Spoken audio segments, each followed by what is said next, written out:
আগামী সেপ্টেম্বরে অনূর্ধ্ব-23 Asian cup বাছাই পর্বের ম্যাচ রয়েছে বাংলাদেশের, যেখানে বাংলাদেশ লড়বে ভিয়েতনাম, ইয়েমেন, সিঙ্গাপুরের মতো শক্তিশালী দলের বিরুদ্ধে। সেই কঠিন পরীক্ষার আগে পর্যাপ্ত প্রস্তুতি গ্রহণ করতে চায় বাফুফে, যার ফলে দেশের মাটিতে অনুশীলনের পাশাপাশি বিদেশের মাটিতেও কন্ডিশন ক্যাম্পের ব্যবস্থা করা হয়েছে। প্রথমে 10 দিন হেড কোচ সাইফুল বারী টিটুর অধীনে ঢাকায় অনুশীলন করেছে ফুটবলাররা। মাঝে একদিন অনুশীলন করিয়েছেন হাবিয়ার কাবরেরা। গুঞ্জন আছে 23 সদস্যের স্কোয়াড নির্বাচন করা হয়েছে কাবরেরার পরামর্শ অনুযায়ী। এছাড়া কাবরেরার নির্দেশনা মতোই চলছে ক্যাম্প। যদি কাবরেরার কথা মতো সব চলে, তাহলে সাইফুল বারী টিটুকে হেড কোচের দায়িত্বে বসানোর দরকার কি ছিল? গণমাধ্যমে বলা হচ্ছে টিটু স্বাধীনভাবে কাজ করতে পারছে না, তার বড় প্রমাণ হলো আরহাম ইসলামকে দলে না রাখা। মাসখানেক আগে আরহাম ইসলামকে নিয়ে সংবাদ সম্মেলনে টিটু বলেছিলেন আরহাম ইসলাম অবশ্যই দলে থাকবেন। তবে কাবরেরার পরামর্শ অনুযায়ী পুরনো ছাত্র আরহামকে দলে যুক্ত করতে পারেননি সাইফুল বারী টিটু। এছাড়া টিটু থেকে বেটার কোনো কোচ নিয়োগ দিতে না পারাটা বাফুফের ব্যর্থতার অংশ।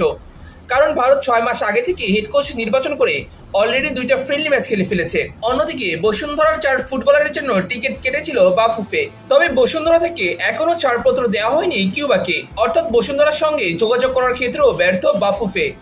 তবে বাফুফের আয়োজিত বাহরাইন ক্যাম্প নিয়ে প্রশংসা করতে হয়। 14 আগস্ট বাহরাইনে পৌঁছেছে বাংলাদেশ ফুটবল দল। তবে বাহরাইন ক্যাম্পে পাওয়া যাচ্ছে না ফাহমিদুল ইসলাম এবং কিউবা মিচেলকে ছাড়পত্র দেয়নি বসুন্ধরা। অন্যদিকে ইতালি ক্লাব অলভিয়া ক্যালসিও থেকে ছাড়পত্র না পাওয়ায় বাহরাইন ক্যাম্পে ফাহমিদুলও থাকছেন না। কিউবা মিচেল সম্পর্কে এখনও কোনো সিদ্ধান্ত নেওয়া হয়নি। তবে বাংলাদেশ ফুটবল ফেডারেশন থেকে বলা হচ্ছে ফাহমিদুল ইসলাম দেরিতে যোগ দিলেও বাছাই পরের ম্যাচে তাকে পাওয়া যাবে। বাহরাইনে বাংলাদেশ 12 দিন অনুশীলন করবে। এর পাশাপাশি বাহরাইন অনূর্ধ্ব-23 দলের বিরুদ্ধে 2টি ফ্রেন্ডলি ম্যাচ খেলবে তারা। আজ 18 আগস্ট এবং আগামী 22 আগস্ট অনুষ্ঠিত হবে ম্যাচ 2টি। এই ম্যাচ 2টি শুরু হবে বাংলাদেশ সময় রাত 9টায়। এছাড়া গুরুত্বপূর্ণ ইনফরমেশন হলো ম্যাচটি হবে ক্লোজ ডোর, অর্থাৎ মাঠে কোনো দর্শক প্রবেশ করতে পারবে না এবং কোনো লাইভ টেলিকাস্ট করা হবে না।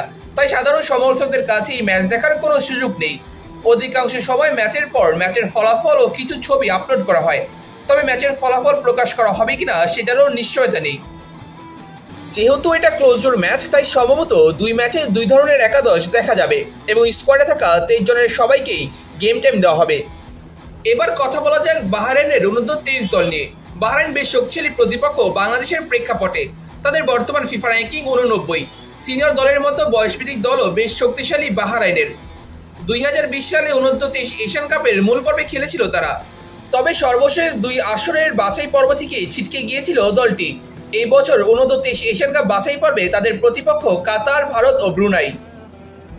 বাহরাইনের বর্তমান আবহাওয়া বেশ গরম, সেই আবহাওয়ার সঙ্গে মানিয়ে নেওয়া কষ্টকর। তবে নিজেদের সর্বোচ্চ চেষ্টার কথা জানালেন ফরওয়ার্ড রাব্বি হোসেন রাহুল।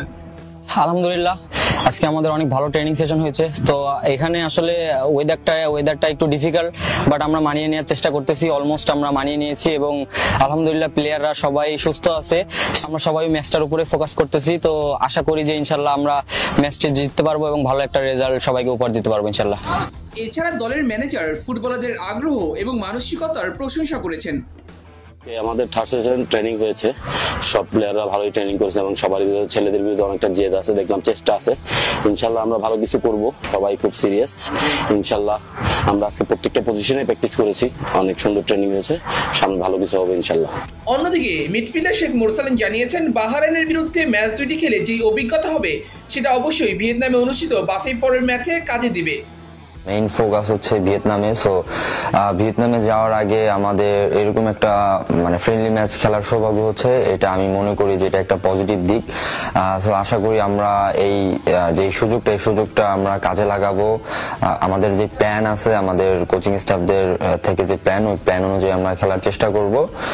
আর হচ্ছে অবভিয়াসলি এই প্রিপারেশন মূলক ম্যাচ, সো এটা থেকে যেন আমরা ভালো যেটা হবে, খারাপ যেটা হবে, এটা থেকে আমরা শিখে যেন আমরা ভিয়েতনামে ভালো করতে পারি, এটা আমাদের টার্গেট থাকবে আলটিমেটলি।